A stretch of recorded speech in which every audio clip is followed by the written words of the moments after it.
Hello and welcome back my dear students. You all are welcome in my Kazi classes. Guys, आज मैं आपके लिए बहुत ही इंपॉर्टेंट होम साइंस का सजेशन लेकर आया हूँ।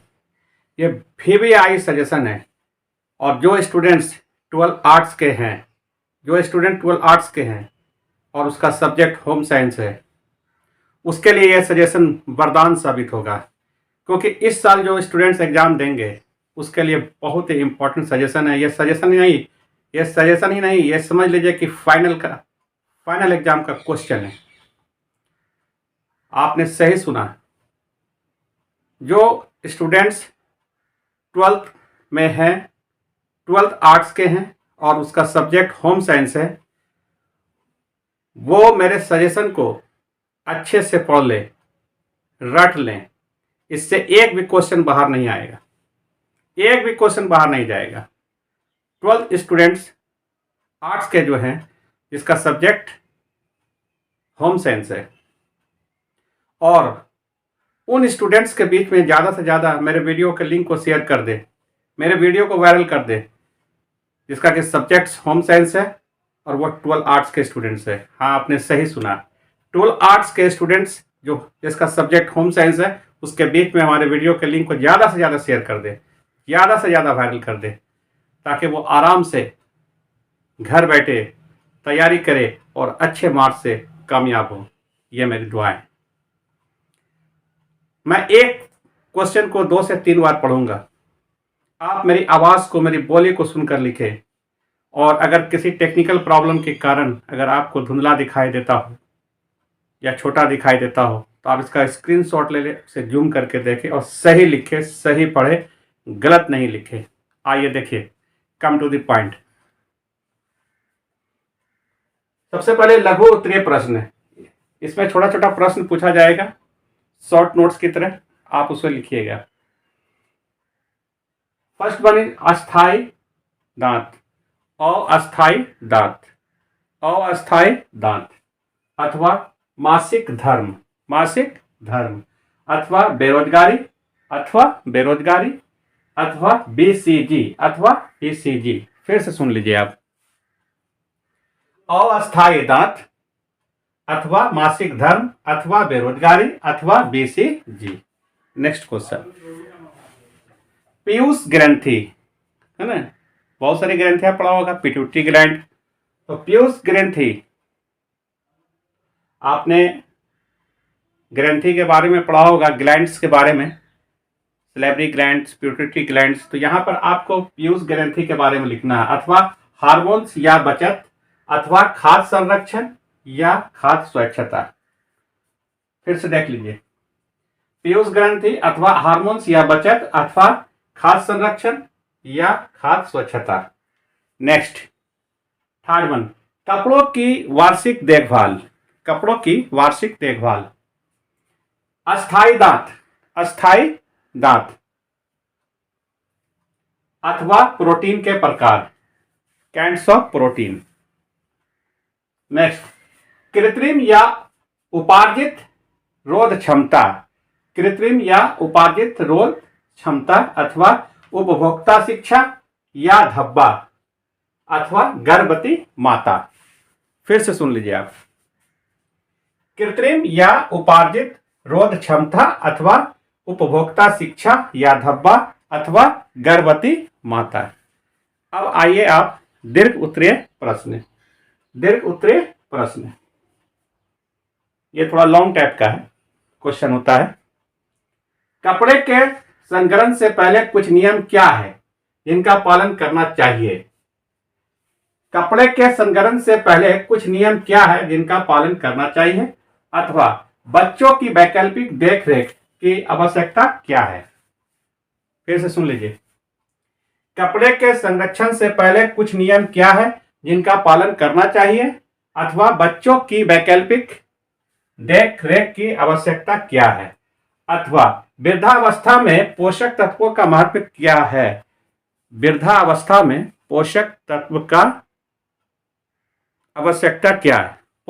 की आवश्यकता क्या है? लिखें। नेक्स्ट, मानव शरीर में जल के क्या कार्य है? अथवा उपभोक्ता शिक्षा से क्या लाभ है वर्णन करें। अथवा उपभोक्ता शिक्षा से क्या लाभ है वर्णन करें। गाइस, जितना भी क्वेश्चन है बहुत ही शॉर्ट में आपको सजेशन दे रहा हूँ। ये इतना भी क्वेश्चन है बहुत आपके लिए इंपॉर्टेंट है, very very very important question है आपके लिए। इस सभी क्वेश्चन की तैयारी अच्छे से करें, जम कर तैयारी करें। आप एक भी क्वेश्चन इससे बाहर नहीं रहेगा। मैंने कह दिया ना कि जो स्टूडेंट्स इस साल 12th के हैं और इस साल एग्जाम देंगे, 12th स्टूडेंट्स जो भी है आर्ट्स के, जिसका कि सब्जेक्ट होम साइंस है, जिसका कि सब्जेक्ट होम साइंस है, और वो इस साल एग्जाम देंगे, वो आंख मूंद कर इस क्वेश्चन को पढ़ लें, इसका आंसर पढ़ लें और जाकर लिख दें। ये फाइनल का क्वेश्चन है, इससे एक भी बाहर नहीं रहेगा। गाइस, आपको क्लास हमारा कैसा लग रहा है हमें कमेंट करके जरूर बताएं, और अगर कुछ डॉट हो तो उस डॉट को भी कमेंट में लिखें।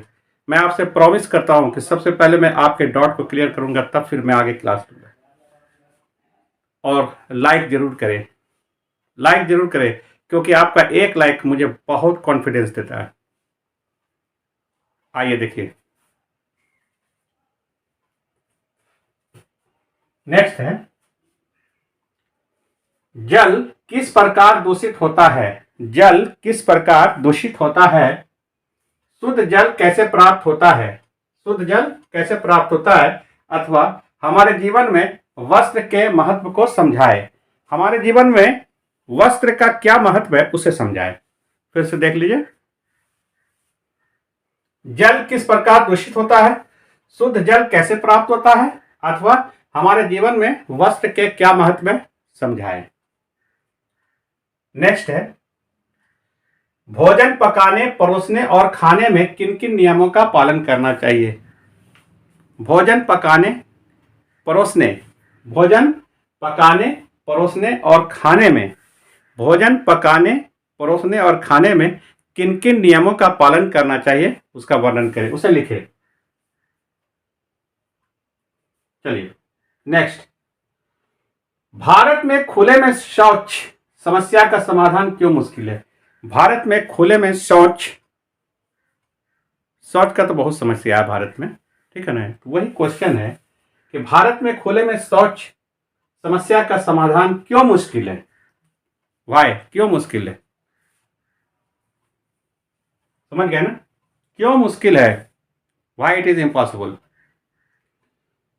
अथवा गृह प्रसव एवं अस्पताल प्रसव का, गृह प्रसव जो घर में बच्चे होते हैं और अस्पताल में जो बच्चे होते हैं उसी के बारे में बताया जा रहा है। गृह प्रसव एवं अस्पताल प्रसव का तुलनात्मक विवरण दे, का तुलनात्मक विवरण दे। अथवा आहार योजना क्या है, आहार आयोजन को प्रभावित करने वाले कारकों का वर्णन करें। ठीक है, समझ गए ना, फिर से समझिए। गृह प्रसव एवं अस्पताल प्रसव का तुलनात्मक विवरण दे। अथवा आहार योजना क्या है, आहार आयोजन को प्रभावित करने वाले कारकों का वर्णन करें। नेक्स्ट, थायराइड ग्रंथि से आप क्या समझते हैं। थायराइड ग्रंथि से आप क्या समझते हैं, मानव शरीर में इसके कार्य का वर्णन करें। थायराइड ग्रंथि से आप क्या समझते हैं, मानव शरीर में इसके कार्य का वर्णन करें। अथवा स्तनपान क्या है, स्तनपान क्या है, यह शिशु के लिए आवश्यक क्यों है। स्तनपान क्या है, यह शिशु के लिए आवश्यक क्यों है, आपको पता होना चाहिए। अथवा बचत क्या है, इसके लाभ को लिखे। बचत क्या है, बचत क्या है, इसके लाभ को लिखे। नेक्स्ट है, जल प्रदूषण से आप क्या समझते हैं, जल को शुद्ध करने की विधि का वर्णन करें। जल प्रदूषण से आप क्या समझते हैं और जल को शुद्ध कैसे किया जा सकता है, कैसे किया जाता है, इसका आप वर्णन करें। जल प्रदूषण से आप क्या समझते हैं, जल को शुद्ध करने की विधि का वर्णन करें। आप इसका स्क्रीनशॉट ले लें, मैं हट जाता हूं, ठीक है। साफ साफ लिखे, उसे जूम करके देखें, जूम करके लिखे। तो ये हो गया जल प्रदूषण, आपके लिए बहुत इंपॉर्टेंट है ना। इंग्लिश में वाटर पोल्यूशन, ठीक। तो वाटर पोल्यूशन क्या है इसके बारे में लिखना है, और इसका प्यूरिफिकेशन कैसे होगा, कैसे होता है, उसे आपको लिखना है। तो गाइस, आपके लिए मैं सारी सहूलत, सारी सुविधा को लेकर आ रहा हूं, और आप मेरे क्लास को देखते रहे, लगे रहे। मैं आपको सारी सुविधा घर बैठे दूंगा। आप सिर्फ 5 बंदे को कम से कम शेयर करें, 5 बंदे को। अपने दोस्तों के बीच में करें, अपने फेमिलियर के बीच में करें, अपने रिलेटिव के बीच में करें, और अपने सिस्टर के बीच में करें, अपने ब्रदर के बीच में करें, और उन स्टूडेंट्स के बीच में जरूर करें जिसका कि सब्जेक्ट होम साइंस है और 12th आर्ट्स के स्टूडेंट्स हैं जो इस बार एग्जाम देंगे, उनके लिए बहुत इंपॉर्टेंट है। उसके बीच में आप ज़्यादा से ज़्यादा वायरल कर दें, हमारे वीडियो के लिंक को ज़्यादा से ज़्यादा शेयर कर दें। तो गाइस, आपको हमारा वीडियो कैसा लगा, हमारा क्लास कैसा लगा, हमारा सुझाव कैसा लगा, आप कमेंट करके ज़रूर बताएं। और अगर हमारा क्लास आपको अच्छा लगा हो, पसंद आया हो, तो ज़्यादा से ज़्यादा लाइक कीजिए, शेयर कीजिए, कमेंट कीजिए, फॉलो कीजिए, और सब्सक्राइब करके बेल आइकन दबाना नहीं भूलेंगे। हाँ, आपने सही सुना, सब्सक्राइब करके बेल आइकन दबाना नहीं भूलेंगे, ताकि आपको आगे का भी नोटिफिकेशन मिलता रहे, सारा नोटिफिकेशन मिलता रहे। जितना भी मैं क्लास लूँगा, जितना भी पढ़ाऊँगा, सब आपके पास खटाखट खटाखट खटाखट आता जाएगा, और आप घर बैठे तैयारी करें, कहीं जाने की ज़रूरत नहीं है। Wish you all the best my dear students. Take care you. Bye.